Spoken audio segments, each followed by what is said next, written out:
Boa noite a todos. Eu sou Luiz Meniconi. Eu sou engenheiro mecânico de formação. Durante 35 anos, eu trabalhei no Centro de Pesquisas da Petrobras, o CENPES, na área de tecnologia de materiais. Durante a segunda metade da minha carreira, eu fui designado para atuar especificamente na área de materiais não metálicos, com ênfase em materiais compósitos, e suas aplicações nas empresas do Grupo Petrobras, visando aplicações nas estruturas e equipamentos. A minha apresentação de hoje, ela servirá como que uma introdução a uma série de seminários que se seguirão e ela vai versar sobre o uso, aplicações e fundamentos. E eu vou aproveitar o ensejo para fazer um pequeno histórico do desenvolvimento da tecnologia dos materiais compósitos em si e de sua aplicação para o reparo de dutos em tubulações e equipamentos no Brasil.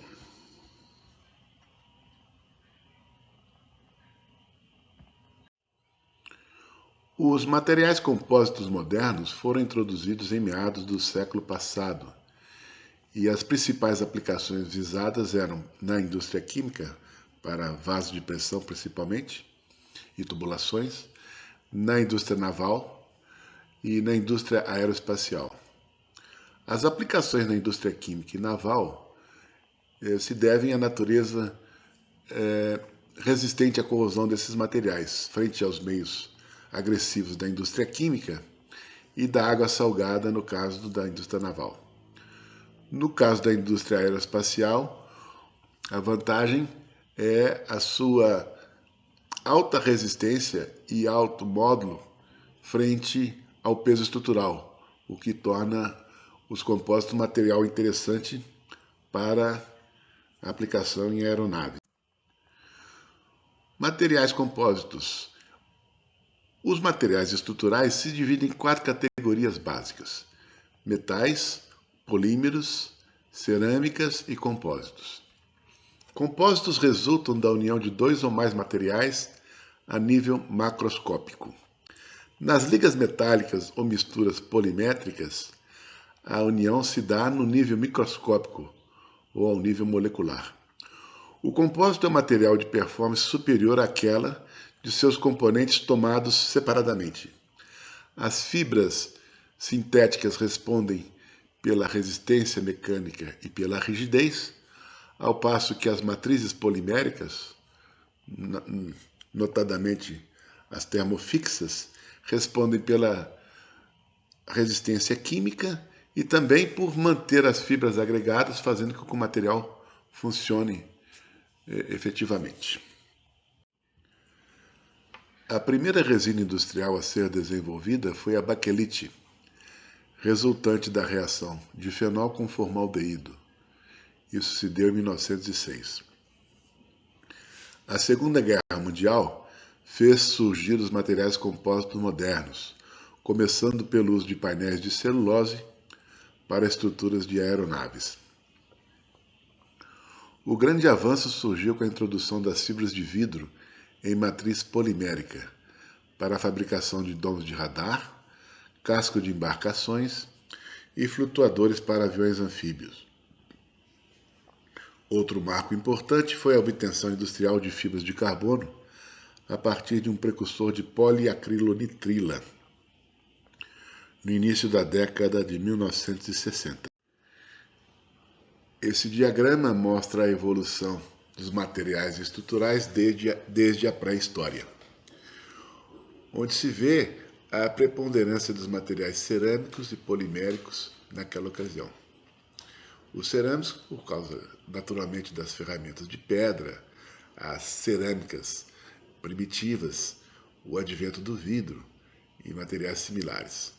Havia também materiais compostos naturais, assim como tijolos de argila reforçados por palha e também o próprio papel, que na verdade é um material compósito de fibras de celulose em matriz de polpa.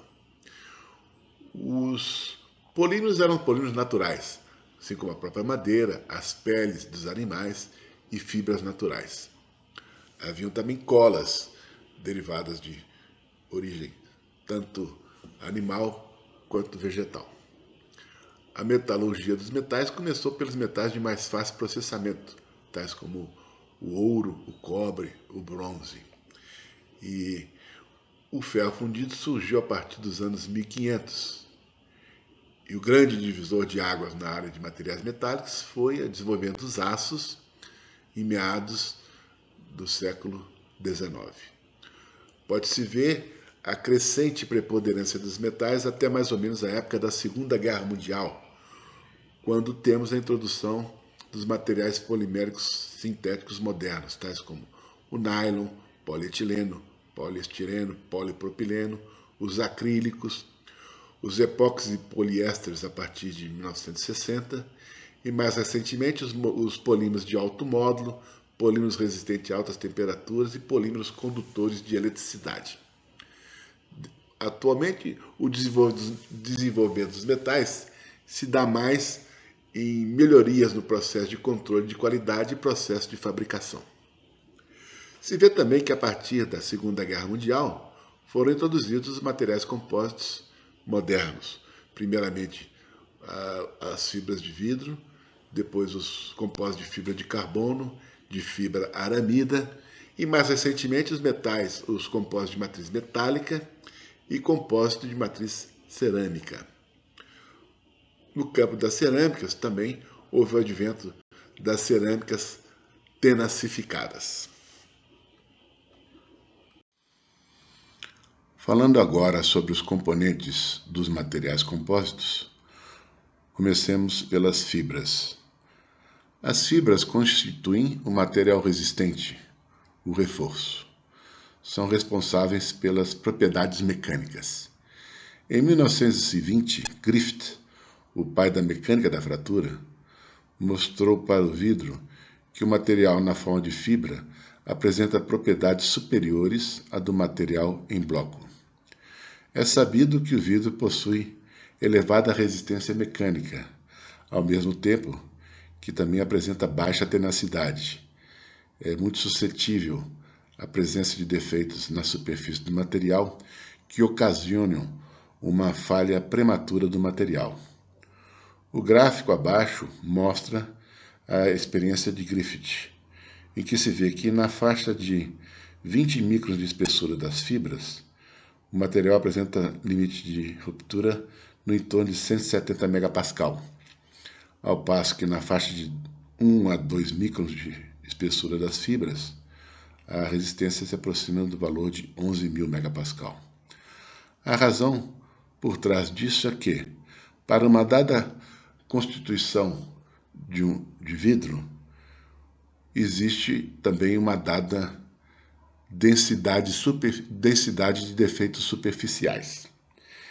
E, na medida em que se diminui o diâmetro das fibras, para um dado volume fixo de material, a área superficial total aumenta também exponencialmente, assim como aumenta a probabilidade de haverem no feixe fibras com superfície isenta de defeitos, que aproximam-se então da resistência limite do vidro sem defeito nenhum.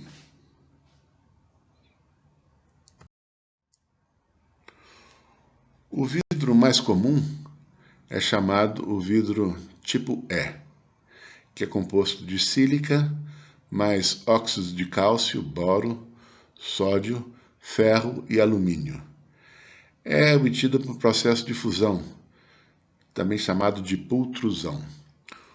O material recém-solidificado passa por um crivo de platina e possui uma tensão de ruptura à atração na ordem de 3.500 megapascal. Os crivos de platina têm diâmetros na faixa de 8 a 15 microns e as fibras assim obtidas, antes de serem organizadas em feixes e bobinadas em rolo, sofrem a aplicação do chamado sizing, que é um tipo de verniz aplicado às superfícies da fibra que tem dupla função. A primeira delas é evitar o atrito das fibras entre si, evitando que sejam criados defeitos superficiais por esse atrito das fibras no feixe. A segunda função do sizing é promover uma melhor adaptação, uma melhor adesão da fibra de vidro à matriz polimérica específica do material composto a ser fabricado.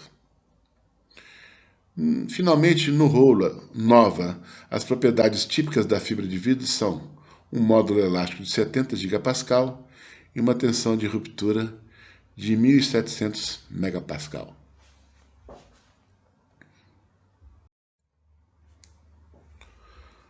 As segundas fibras mais utilizadas são as fibras de carbono, que são obtidas por um processo de pirólise e tratamento térmico de poliacrilonitrila. São fibras de alta resistência e alto módulo, por um alinhamento da estrutura. Durante a obtenção das fibras de poliacrilonitrila, as lamelas de planos cristalinos de átomos de carbono se alinham na direção do eixo da fibra e se organizam numa matriz de carbono amorfo.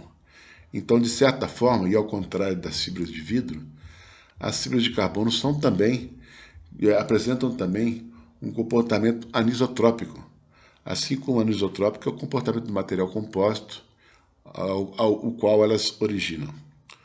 Os diâmetros das fibras de carbono são um pouco menores dos diâmetros da fibra de vidro, na faixa de 7 a 10 microns. Elas apresentam boa resistência à temperatura, boa resistência à fadiga, e por conta desse alinhamento dos átomos de carbono, também elas são condutoras de eletricidade. As fibras de alta resistência, obtidas através do precursor poliacrilonitrila, têm módulo elástico na faixa de 250 GPa e limite de resistência de 2.700 MPa. Existem também fibras de carbono de alto módulo, obtidas, dentre outros materiais, obtidas, por exemplo, de piches de petróleo.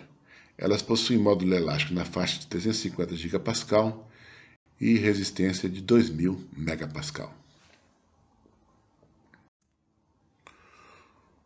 O gráfico mostra as propriedades típicas das fibras mais utilizadas em termos de tensão, de diagramas de tensão-deformação. Pode-se ver que até a ruptura, as fibras sintéticas apresentam um comportamento linear elástico e possuem limite de resistência elevados, ao passo que as deformações na ruptura são relativamente baixas. As fibras de carbono de alta resistência possuem limite de resistência na faixa inferior a 3.000 MPa e deformação da ruptura entre 1% e 2%. As fibras aramidas, utilizadas em aplicações balísticas, possuem limite de resistência um pouco mais elevado que a fibra de carbono e deformação na ruptura na faixa de 2% a 3%. Existe um vidro de formação de composição especial, chamado de vidro S, que possui também limite de resistência na faixa de 3.000 MPa e deformações na ruptura na faixa de 6%. E o vidro tipo E, mais comum, como visto, limite de resistência pouco abaixo de 2.000 MPa e deformações na ruptura no entorno de 5%. A tabela seguinte ilustra a grande vantagem em termos estruturais das fibras sintéticas em relação aos metais mais comuns, que se constituem na sua elevada resistência e rigidez face a seu peso estrutural. Primeiramente é mostrada a densidade dos materiais.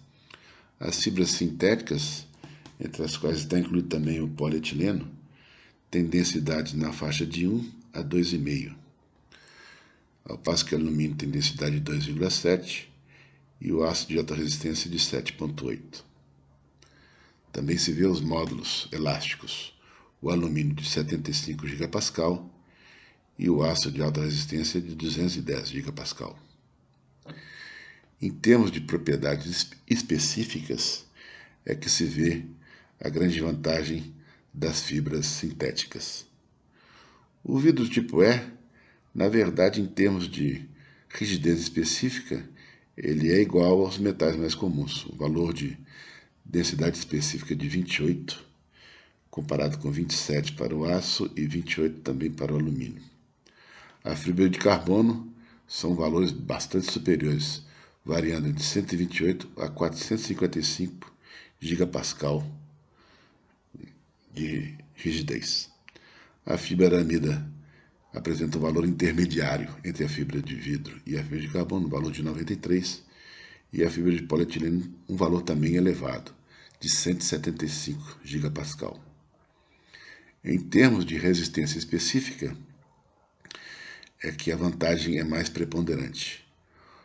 Para o vidro, o valor é de 680 megapascal e a fibra de carbono varia de 1.111 até 3.900. A fibra aramida, de novo, valor intermediário, mas também bastante elevado, de 2.140, e a fibra de polietileno, também um valor elevado, 30.090. É interessante notar que tanto o alumínio quanto o aço de alta resistência tem rigidez específica e resistência específica iguais, sendo que a resistência específica é na faixa de 96 para ambos materiais. Bom, falando agora do segundo componente dos compósitos, as matrizes, nós estamos falando especificamente dos compósitos de matrizes poliméricas, e mais especificamente das matrizes poliméricas termofixas. Os polímeros se dividem basicamente em três categorias: os termoplásticos, que é o que a gente normalmente conhece como plástico, que são cadeias lineares ou ramificadas. Eles podem ser moldados em qualquer forma, mas normalmente é um processo de aquecimento fundindo o material que é injetado em moldes sob pressão. Eles podem ser cristalinos ou amorfos. Normalmente tem um percentual de cristalinidade dependendo do tipo de polímero. A outra categoria importante de polímeros são os elastômeros, também conhecido como as borrachas, que possuem redes com ligações cruzadas esparsas, e a grande vantagem é que eles admitem grandes deformações elásticas. Eles recuperam grandes deformações sem que haja ruptura. E, finalmente, os materiais poliméricos termofixos. Eles são redes com alta densidade que são obtidas, densidade de ligações cruzadas rígidas, que são obtidas através de um processo de cura pela adição de um agente que promove o endurecimento ou a cura do material. Os termofixos são assim chamados porque, ao serem aquecidos, eles não se fundem, eles apenas passam de um estado rígido para um chamado estado borrachoso, cujo limite é identificado pelas propriedades conhecidas como temperatura de transição vítrea ou temperatura de distorção térmica, a depender do método utilizado para a determinação dessa temperatura de transição. A vantagem dos termofixos é que, enquanto o processo de cura não se processa, a resina é líquida e apresenta baixa viscosidade, permitindo assim com que a resina permeie por entre os espaços intersticiais entre as fibras e se consiga um material compósito sem defeitos e bolhas.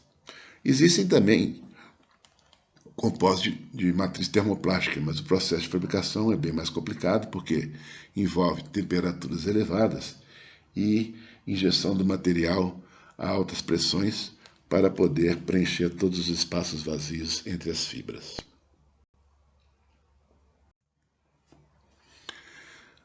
As matrizes poliméricas termofixas mais utilizadas são, primeiramente, a resina poliéster, que respondem por 75% do total das aplicações de compósitos. Elas resultam da polimerização de ácido dicarboxílico e glicóis. Adiciona-se um material insaturado, por exemplo, ácido maleico. A ativação da cura se dá por peróxido. Variando-se os componentes, tais como os glicóis e os ácidos, variam-se a resistência química, a rigidez, a resistência aos raios ultravioleta e etc. Essas resinas apresentam um bom compromisso entre propriedades e custo. As resinas mais nobres são as resinas epóxis, por isso mesmo são mais caras e apresentam propriedades mecânicas superiores. A resina propriamente dita é composta por um grupo epoxida e grupos OH-. Os endurecedores normalmente são aminas ou ácidos anidrídicos. Ela tem uma viscosidade mais elevada do que as resinas poliéster. Então, o processamento para a obtenção de materiais compostos é mais difícil. As resinas éster vinílicas apresentam propriedades intermediárias entre epóxi e poliéster. E cabe também mencionar as resinas fenólicas, cuja grande vantagem é a sua resistência à chama. O gráfico de tensão das curvas de tensão e deformação mostra as 3 resinas mais utilizadas. Pode-se ver que, neste caso, o comportamento é viscoelástico, não é linear até a ruptura, dada a natureza do material, e se vê o limite de resistência crescente partindo da resina poliéster, a resina éster vinílica, que é intermediária, e a resina epóxi. E o mesmo se dá nas deformações na ruptura, na faixa de 3% para o poliéster, 4,5% para a éster vinílica e 7% para a resina epóxi. Falando agora do material compósito, em se sabendo que as fibras são responsáveis pelas propriedades mecânicas, é de todo desejável que o volume de fibras seja o maior possível dentro de uma unidade unitária de volume do material compósito. Os 2 arranjos possíveis de fibras de seção circular numa matriz são arranjos, basicamente, a célula básica do arranjo, um arranjo quadrilateral ou um arranjo triangular. É evidente que, na realidade, o que se tem é uma distribuição aleatória das fibras, de tal sorte que os arranjos constituem um meio termo entre os arranjos quadrático e triangular. E é uma questão puramente geométrica, o volume maior de fibra possível nesses 2 arranjos. É a chamada fração volumétrica de fibras. Num arranjo quadrático, a fração volumétrica máxima teórica de fibras é de 78,5%. E no arranjo triangular, a fração volumétrica máxima de fibras, quando as fibras tocam entre si, é de 90,7%. Na prática, uma fração volumétrica de 70% de fibras já é considerado um valor bastante razoável. Quando então se tem o material composto conformado, é de se esperar que as propriedades sejam valores intermediários entre as propriedades básicas da fibra e da resina. Isso é mostrado nesse diagrama de tensão e deformação que se vê à esquerda. O composto perde rigidez e resistência em relação à fibra pura, ao passo que ganha, da mesma forma, rigidez e resistência em relação à resina, sendo que também a deformação na ruptura é bastante reduzida em relação a deformação da resina tomada isoladamente. A tabela parece um pouco tumultuada, mas nela eu gostaria de salientar apenas alguns aspectos.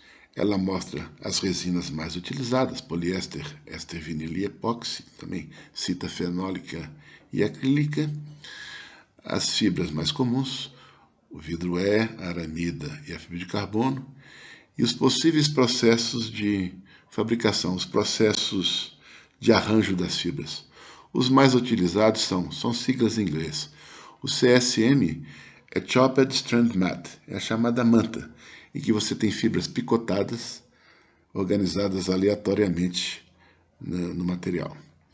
O segundo é o chamado WR, Woven, é o tecido, em que você tem tramas de fibras, normalmente orientadas em duas direções ortogonais. E o terceiro arranjo possível é o unidirecional, em que as fibras são todas orientadas numa dada direção. Nesse caso, você tem a máxima propriedade física possível. Os processos de fabricação, tem vários processos manuais, normalmente os processos manuais são utilizados para o reparo de dutos, mas tem também processos automatizados que não cabe falar aqui. Mas o que se tira de importante dessa tabela são 3 informações. Em termos de densidade, independente das fibras e das resinas utilizadas, os materiais compostos resultam com densidades na faixa de 1,3 até 1,9, valores típicos. Como visto, tanto a resistência quanto o módulo elástico, o módulo da rigidez, eles perdem no compósito em relação à fibra original, sendo que as resistências ainda são elevadas, porque, como vimos, as resistências específicas das fibras sintéticas são elevadas em relação aos materiais estruturais comuns, os metais. Então, você tem limites de resistência indo na faixa de 80 megapascal, no arranjo mais pobre, vamos dizer, de fibra de vidro em mantas com matriz poliéster, até uma resistência de 2040 megapascal num compósito de fibra de carbono com arranjo de fibras em matriz epóxi, com arranjo de fibras unidirecionais. A propriedade que mais sofre, vamos dizer assim, é a rigidez. A fibra de vidro num arranjo de manta em matriz de poliéster tem rigidez, módulo elástico, na faixa de 7 a 9 gigapascal, que é muito reduzido, mesmo em relação ao módulo original da fibra de vidro, que é de 70. O maior módulo possível de um compósito, pelo menos os valores mais comuns, que é a fibra de carbono de alta resistência em matriz epóxi, alcança valores de módulos elásticos na faixa de 130 gigapascal, que é mais ou menos a metade do módulo elástico do aço estrutural. Outro fator importante, evidentemente, é custo.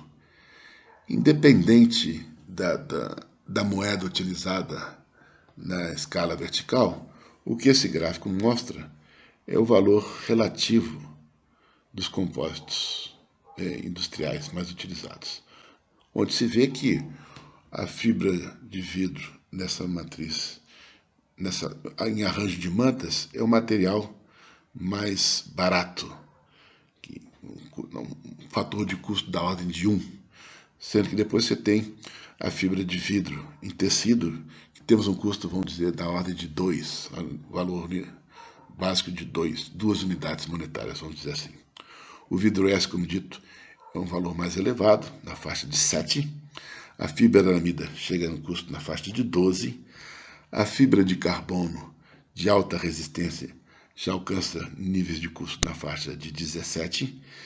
E a fibra de carbono de módulo intermediário, aí sim, 45, o índice de custo. Então, é um material bem mais nobre e para aplicações bem mais específicas.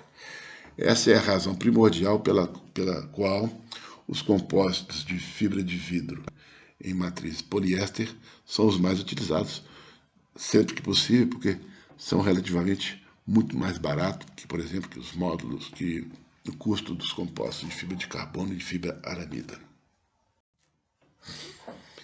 Então, resumindo, as características que diferenciam os materiais compostos são alta resistência em direções orientadas, principalmente aquelas direções em que as fibras estão colocadas, o baixo peso estrutural, a flexibilidade e facilidade de conformação, a estabilidade dimensional, a alta resistência dielétrica, a resistência à corrosão, que é dada pela matriz, a resistência à fadiga, que é inerente às fibras, notadamente às fibras de carbono, a boa tenacidade à fratura, nesse caso porque as fibras elas atuam como que segurando as faces de uma possível trinca da matriz, impedindo a trinca ou pelo menos dificultando muito a propagação de uma dada trinca.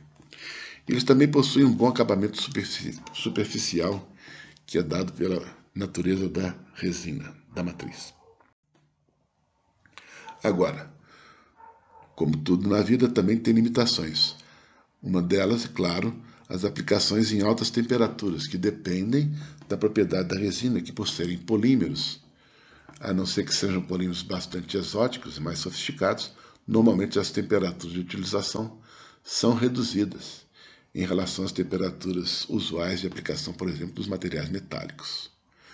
Uma outra dificuldade também é a variabilidade das propriedades das matrizes e dos sizings das fibras, ou seja, cada fornecedor tem seus polímeros, tem seus aditivos, muitos deles sujeitos a segredos industriais, então as propriedades variam muito de uma resina para outra, e isso dificulta mais em relação ao projetista, porque os metais, as propriedades são basicamente conhecidas e não variam de acordo com o fornecedor, que não é o caso aqui. Então, se você vai mudar o componente, principalmente a resina de material composto, será necessário fazer toda uma bateria de ensaios onerosos e custosos e demandando tempo para se ter novamente toda a informação sobre as propriedades dos materiais. Outra questão também é que os materiais compostos dependem muito das condições de fabricação, na aplicação e também de preparo da superfície metálica, no caso de um reparo composto, de tubulação. E essas condições de cura e preparo de superfície, às vezes, não são ideais no campo, o que apresenta uma dificuldade para a utilização dos materiais compostos. As condições de campo realmente são muito diferentes das condições ideais possíveis num ambiente de fábrica ou de laboratório. E a grande questão, realmente, que é também a grande questão relativa à aplicação de compostos para reparo de tubulação, é o desempenho no longo prazo. Porque, apesar de serem resistentes à corrosão, ser o elemento que trazem a resistência química do material, as resinas não são totalmente imunes ao meio, assim como nenhum material é. Então, esses dois gráficos ilustram essa questão. O primeiro deles mostra um diagrama de resina para as resinas epóxi e poliéster em termos de absorção de água ao longo do tempo a temperatura de 100 graus, onde se mostra que a resistência ao cisalhamento das resinas elas decaem com o tempo devido a esse processo de absorção de água. Então, quanto mais nobre a resina, menor esse efeito, mas esse efeito existe. O outro fenômeno também é mostrado nesse diagrama tensão-deformação da direita, que mostra o ensaio de ruptura de uma lâmina de composto de tecido, quer dizer, com fibras orientadas em duas direções, onde se vê que as fibras que estão colocadas nas direções transversais à aplicação do esforço, elas sofrem um processo de trincamento prematuro, em que existe um descolamento da matriz e das fibras, da interface entre matriz e resina, pela existência de uma tração, de um esforço de tração perpendicular às fibras, causando o descolamento das fibras. E esse descolamento ocasiona uma penetração do meio aquoso nessa interface, comprometendo a propriedade do material no longo prazo. tanto pela degradação da fibra em si, quanto a própria degradação da resina. Então é por isso que as normas de projeto limitam a deformação circunferencial do reparo, a deformação na direção das fibras. Quando você se projeta um reparo a longo prazo, a deformação máxima admissível é limitada a apenas 0,25% de deformação por conta desse fenômeno de absorção de água na interface entre fibra e matriz. Finalmente, ao longo da década de 1990, diversas iniciativas começaram a apresentar alternativas de reparo de tubulações por meio de materiais compósitos, tanto na Europa quanto nos Estados Unidos. Isto motivou o lançamento de um projeto de pesquisas multicliente conduzido pela AEA Technology, do Reino Unido. E neste projeto multicliente participaram diversas operadoras, assim como a Shell, a British Petroleum, a Saudi Aramco e a Petrobras. Também participavam diversas companhias instaladoras de reparos e também representantes de órgãos reguladores do Reino Unido. O objetivo desse projeto é estabelecer procedimentos para a qualificação, o projeto, a instalação e o acompanhamento do desempenho dos reparos ao longo do tempo. É interessante observar que o objetivo primordial desse projeto eram as instalações de produção de petróleo e não tubulações enterradas, dutos enterrados. Apesar do que o próprio documento final do projeto salienta que essa aplicação também era possível, utilizando os procedimentos ali propostos. O relatório final desse projeto deu origem às duas normas internacionais que são hoje utilizadas para o reparo de tubulações por materiais compósitos. A primeira delas é o ASME Post-Construction Code 2, chamado PCC2, em cuja parte 4 trata dessa tecnologia. E no âmbito da Europa e do resto do mundo, o documento foi abrangido pela norma ISO 24817, que são até hoje as normas de referência utilizadas para essa aplicação. Então, os principais tipos de defeitos passivos de reparo são perda de espessura por corrosão geral ou localizada, duplas laminações, amassamentos, furos passantes, trincas e arrancamento de material. Alguns tipos de defeito têm restrições quanto à severidade e o grau de risco, evidentemente. Por exemplo, como é o caso das trincas.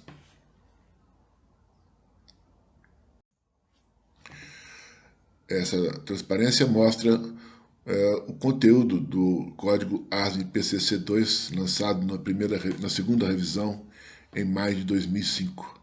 Se pode ver que são abrangidos todos os aspectos inerentes à tecnologia, começando pelas limitações de aplicação, os procedimentos de projeto, que serão abordados em palestra posterior a ser proferida pelo nosso colega Leonardo Villain, a questão da fabricação, que também será específico de uma palestra aplicada pelos instaladores aqui no Brasil, processo de inspeção ou examinação, que será apresentado pelo professor Armando Albertazzi,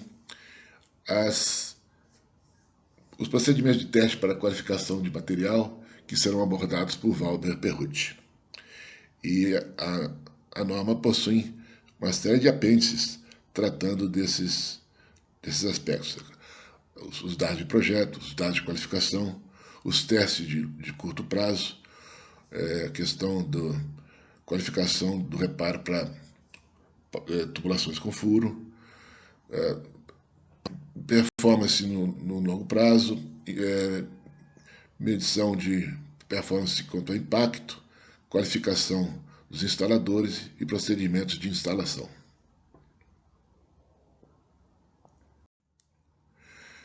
Eu só gostaria de salientar um aspecto interessante da norma, que é relativo ao reparo de defeitos de tipo furo passante. É um tipo particular de defeito no qual se vê nesse diagrama, no qual a pressão e o meio conduzido pelo tubo entram em contato com o reparo e causa um descolamento entre o laminado de reparo e o substrato metálico. Então, é um tipo particular de defeito em que as próprias faces do defeito são pressurizadas. Isso causa uma delaminação entre o reparo e o tubo, fazendo com que o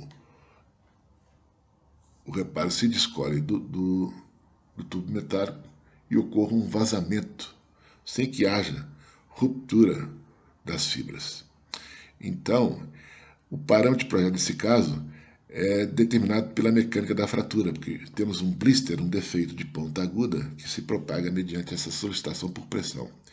Então, a pressão de falha é controlada por um parâmetro chamado γC, que é a chamada taxa de liberação da energia de deformação, que resulta de um balanço energético entre a energia de deformação armazenada pelo laminado deformado e a energia necessária a propagar a delaminação.